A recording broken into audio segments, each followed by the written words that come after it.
এই যে ছাত্র দলের সাবেক সভাপতি শ্রাবণের উপরে ছাত্রলীগের হামলা, আপনাকে আমি পেজটা দেখালাম, এখন আপনাকে আমি পড়ে শোনাচ্ছি।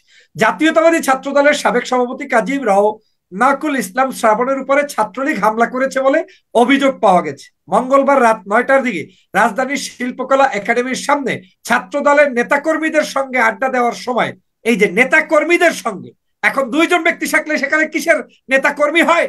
একটা নেতাকর্মী মানে সেখানে মোর দ্যান 2%, 5%, 10% অথবা লেস দ্যান 10%, এরকমই মানুষকে বোঝানো হয়। একটা সংঘবদ্ধ গোষ্ঠী তিনি সেখানে নিয়ে হয়তো আড্ডা দিচ্ছিলেন। লেখা হচ্ছে এরকম যে নেতাকর্মীদের সঙ্গে আড্ডা দেওয়ার সময় ছাত্রলীগের নেতাকর্মীরা এই হামলা চালায়। তারা রড, চাপাতি, রামদা, হটস্টিক দিয়ে শ্রাবণকে পিটিয়ে গুরুতর আহত করে। পরে পথচারীরা গুরুতর আহত অবস্থায় তাকে উদ্ধার করে ঢাকা মেডিকেল কলেজ হাসপাতালে নিয়ে যায়। আসলে একজন সুস্থ মস্তিষ্কের কোনো মানুষ যদি পত্রিকার প্রথম 5 লাইন পড়ে, তাহলেই বুঝতে পারবে যে এই আক্রমণটা কারা করেছে। সাগর ভাই, আপনাকে অসংখ্য ধন্যবাদ। আমি প্রথমেই বলতে চাই যে গতকালকের সংগঠিত হওয়া ছাত্র দলের সাবেক সভাপতি শ্রাবণ সাহেব, যিনি বিএনপির এখন নির্বাহী কমিটির একজন সদস্য, তার উপরে যে আক্রমণ হয়েছে, সেই আক্রমণটা আসলে একজন সুস্থ মস্তিষ্কের কোনো মানুষ যদি পত্রিকার প্রথম 5 লাইন পড়ে, তাহলেই বুঝতে পারবে যে এই আক্রমণটা কারা করেছে। রিপন ভাই যেভাবে কথা বলছেন, মনে হচ্ছে যেন আইন, বিচার, আদালত, কোর্ট সব ওই হামলা চত্বরে দাঁড়িয়ে থেকে ইনস্ট্যান্ট বলতে হবে যে কে হামলা করেছে, কে করে নাই, অথবা ওখানে বডি স্ক্যান করে সাথে সাথে কোনো আধুনিক মেশিন যন্ত্রের মাধ্যমে আপনাকে প্রমাণ করে দিতে হবে। প্রাথমিক পর্যায়ে বাংলাদেশের যে কোনো হত্যা, যে কোনো সন্ত্রাসী কার্যক্রম, যে কোনো মানুষের উপরে মানুষের আক্রমণ সবকিছুই সন্দেহবশত হয়, অথবা কেউ অভিযোগ করে অভিযোগবশত হয়, অথবা প্রত্যক্ষদর্শীদের মতামতের ভিত্তিতে হয়। এরপরে এটা যখন আইনে যায়, আদালতে যায়, সেটাও যদি কোনো সঠিক বিচার থাকে দেশে, তখন না সেটার প্রশ্ন আসবে যে কে হামলা করেছে, কে করে নাই। আমি দেখলাম দীর্ঘ প্রায় 20 মিনিট পর্যন্ত একটা জিনিসকে আর্গুমেন্ট করতে চাইলেন যে না, এটা কোনো অবস্থাতেই ছাত্রলীগ হয়তো করে নাই, ভিন্ন কেউ করতে পারে। কি এমন উদ্দেশ্য থাকতে পারে যে ভিন্ন কেউ ঢাকা বিশ্ববিদ্যালয়ে আপনাকে রাত 9টার সময় আপনার করবে? দাবি করা হচ্ছে মাত্র 2জন ব্যক্তি নিয়ে ওখানে মিটিং করেছেন, অথচ পত্রিকার আমি 5টা লাইন আপনাকে পড়ে শোনাচ্ছি। মানব জমিন, ঢাকা, 22শে মে 2024, বুধবার। কি বলছেন? ছাত্র দলের সাবেক সভাপতি শ্রাবণের উপর ছাত্রলীগের হামলা। আপনাকে পত্রিকার হেড মানে একটু সামনের পেজটা একটু দেখাইনি, এটা হচ্ছে মানব জমিন। এরপরে হচ্ছে আপনার হেডলাইনটা দেখেন, এই যে ছাত্র দলের সাবেক সভাপতি শ্রাবণের উপরে ছাত্রলীগের হামলা, আপনাকে আমি পেজটা দেখালাম, এখন আপনাকে আমি পড়ে শোনাচ্ছি। জাতীয়তাবাদী ছাত্র দলের সাবেক সভাপতি কাজী রওনাকুল ইসলাম শ্রাবণের উপরে ছাত্রলীগ হামলা করেছে বলে অভিযোগ পাওয়া গেছে। মঙ্গলবার রাত 9টার দিকে রাজধানীর শিল্পকলা একাডেমির সামনে ছাত্র দলের নেতাকর্মীদের সঙ্গে আড্ডা দেওয়ার সময়, এই যে নেতাকর্মীদের সঙ্গে, এখন দুইজন ব্যক্তি থাকলে সেখানে কিসের নেতাকর্মী হয়? একটা নেতাকর্মী মানে সেখানে মোর দ্যান 2%, 5%, 10% অথবা লেস দ্যান 10%, এরকমই মানুষকে বোঝানো হয়। একটা সংঘবদ্ধ গোষ্ঠী তিনি সেখানে নিয়ে হয়তো আড্ডা দিচ্ছিলেন। লেখা হচ্ছে এরকম যে নেতাকর্মীদের সঙ্গে আড্ডা দেওয়ার সময় ছাত্রলীগের নেতাকর্মীরা এই হামলা চালায়। তারা রড, চাপাতি, রামদা, হটস্টিক দিয়ে শ্রাবণকে পিটিয়ে গুরুতর আহত করে। পরে পথচারীরা গুরুতর আহত অবস্থায় তাকে উদ্ধার করে ঢাকা মেডিকেল কলেজ হাসপাতালে নিয়ে যায়। এই যে আজকে দেখেন, এবং শ্রাবণ অভিযোগ করেছে ছাত্রলীগের কর্মীরা প্রকাশ্যে জয় বাংলা স্লোগান দিয়ে তার উপরে হামলা চালায়। এখন এর পরেও আপনি বলবেন যে এখন আসতে পারে যে কাউন্টার কাউন্টার এখন ছাত্রলীগ বলতে পারে যে না, আমরা হামলা করি নাই। সেটা কোথায় প্রমাণ হবে? সেটা আপনার এই অবৈধ অথবা বৈধ এই সরকারেরই আইন, আদালত, বিচারালয় গিয়ে আপনি প্রমাণ করবেন। কিন্তু একটা জাতীয় দৈনিক এর চাইতে ক্লিয়ার করে তো আপনাকে কিছু লিখতে পারে না। তাহলে বাংলাদেশের গত 17 বছরে যতগুলো হামলা হয়েছে, মামলা হয়েছে, অত্যাচার হয়েছে, জুলুম হয়েছে, এটা কি আজকের কোনো নতুন ঘটনা? আবরারকে হত্যা করেছে ঢাকা বুয়েটের মধ্যে, কে পিটিয়ে পিটিয়ে হত্যা করেছে বলেন? ছাত্রলীগ ছাড়া ওখানে কি ছাত্র শিবির, জামাত কিংবা ছাত্র দলের লোকেরা তাকে পিটিয়ে হত্যা করেছে? নামাজ পড়ার অপরাধে তাকে আবরারকে হত্যা করেছে। বিশ্ববিদ্যালয়ের ক্যাম্পাসগুলোতে আজকের কি বলে, স্বামীকে বেঁধে রেখে স্ত্রীকে ধর্ষণ করেছে কয়েকদিন আগে, বেশি না, এই যে মাস দেড়েক আগে সম্ভবত আপনার এখানেই আমরা টকশো করেছি।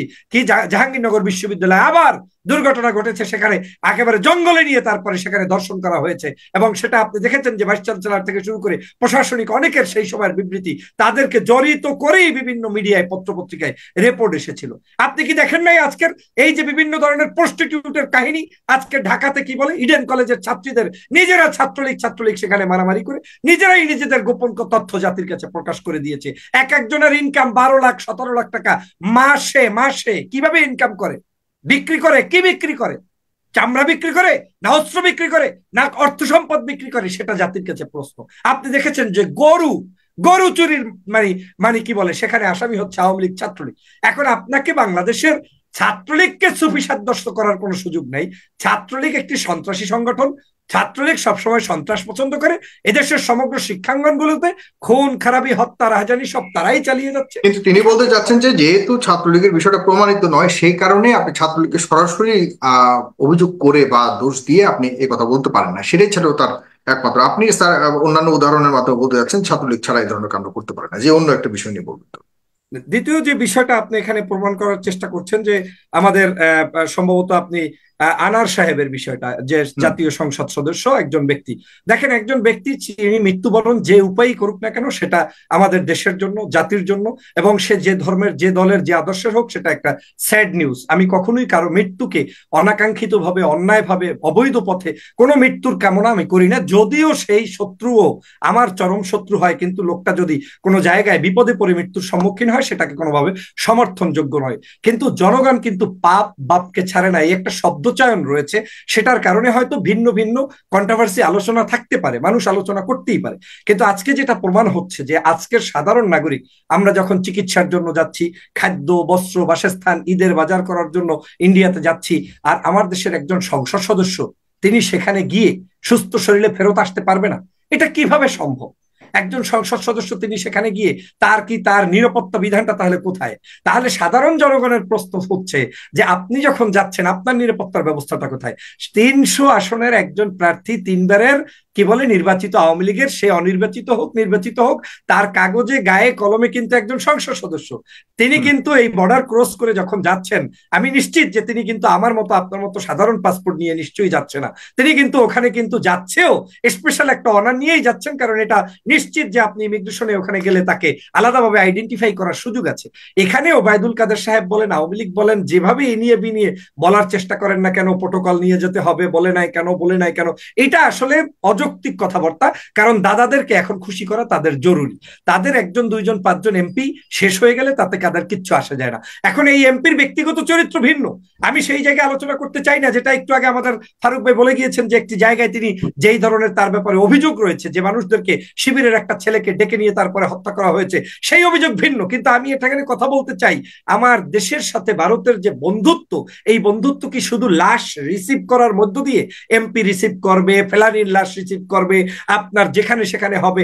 আবার এখানে আর একটা বিষয় আছে, আপনি দেখেন চোরা কারবারি, এরপরে স্বর্ণ চোরাচালানি, তারপরে কি বলে টাকা হুন্ডি, বিভিন্ন অপকর্মের সাথেও তো জড়িত হয়ে এই ধরনের এমপিরা মন্ত্রীরা বিভিন্ন জায়গায় বিপদগ্রস্ত হতে পারে। উচিত ছিল যদি এই লোকটা কোনো অন্যায়ের সাথেও জড়িত থাকতো, যে টাকা পয়সা নিয়ে গিয়েছে, স্বর্ণ নিয়ে গিয়েছে, হুন্ডি করছে, অথবা শেখ হাসিনার মদতপুষ্ট হয়ে কোনো অন্যায় আচরণ করতে গিয়েছে, তারপরে উচিত ছিল লোকটাকে অ্যারেস্ট করে তারপরে বাংলাদেশে প্রত্যাহার করা কিংবা তাকে আইনের আওতায় নিয়ে আসা।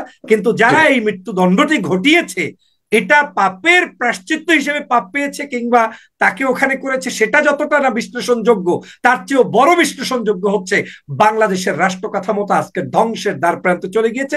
আমাদেরকে কেউ কিছু বললে আমরা আমাদের ঘাড়ে নিয়ে আসি, আমরা তাদেরকে কিছু স্ট্রংলি বলতে পারি না, হোক সেটা বিএনপি জামাতের কিংবা আওয়ামী লীগের কিংবা আপনার দলের আপনার ঘরের। কারণ বাংলাদেশটাকে বিক্রি করে জিম্মি করেই আজকের ভারতের করদ্রাজ্যে বাংলাদেশটাকে পরিণত করা হয়েছে।